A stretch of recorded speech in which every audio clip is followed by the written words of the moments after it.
ನಮಸ್ತೆ ಸ್ನೇಹಿತರೆ, ಯಾರ್ಯಾರ ಮನೇಲಿ ಈ ಶಂಖಪುಷ್ಪ ಇದೆ ಅಂತೇಳಿ ಕಮೆಂಟ್ ಮಾಡಿ. ಯಾಕಂದರೆ ಇದು ನಮ್ಮ ಮನೆಯಿಂದ ಕಾಯಿ ಬಿಟ್ಟಿರೋದ್ರಲ್ಲಿ ಬೀಜ ಮಾಡಿ ಹಾಕಿದ್ದು. ಯಾವ ಥರ ಬಂದಿದೆ ಅಂದರೆ ನಿಜವಾಗ್ಲೂ ಭಾಳ ಖುಷಿ ಆಗುತ್ತೆ.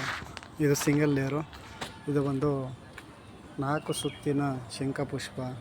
ತುಂಬ ಅಂದರೆ ತುಂಬ ಚೆನ್ನಾಗಿ ಬಂದಿದೆ. ಇಲ್ಲಿ ಕಂಪ್ನಿಲಿ ಹಾಕಿದೆ. ಎಷ್ಟು ಚೆನ್ನಾಗಿ ಬಂದಿದೆ ಅಂದರೆ ತುಂಬ ಚೆನ್ನಾಗಿ ಬಂದಿದೆ. ಇದು ಬಂದು ಬ್ಯಾಕ್ ಸೈಡು, ಅವಲ್ಲಿ ತೋರಿಸಿದ್ದು ಫ್ರಂಟ್ ಸೈಡಲ್ಲಿ. ಒಳ್ಳೆ ಬಟನ್ ರೋಜಾ ಇದ್ದಂಗಿದೆ. ನೋಡೋಕ್ಕೂ ಭಾಳ ಖುಷಿ ಆಗುತ್ತೆ. ನಾವು ಗಿಡ ಮೇಲೆ ಒಂದು 4 ಹೂವು ಬಿಟ್ಟರೆ,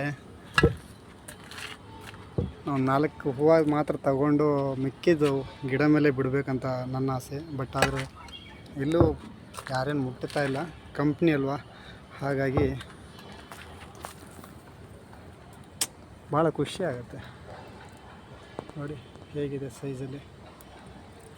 ಈ ಥರ ಹೂವು ಬಿಟ್ಟರೆ ಯಾರಿಗೆ ತಾನೇ ಖುಷಿ ಆಗಲ್ಲ. ತುಂಬ ಚೆನ್ನಾಗಿದೆ ಶಂಖಪುಷ್ಪ. ಇವಾಗ complete front side plus back side 2 ಸೈಡ್ದು ವಿಡಿಯೋ ಮಾಡಿದ್ದೀನಿ. ಬಂದು ಕಂಪ್ನಿ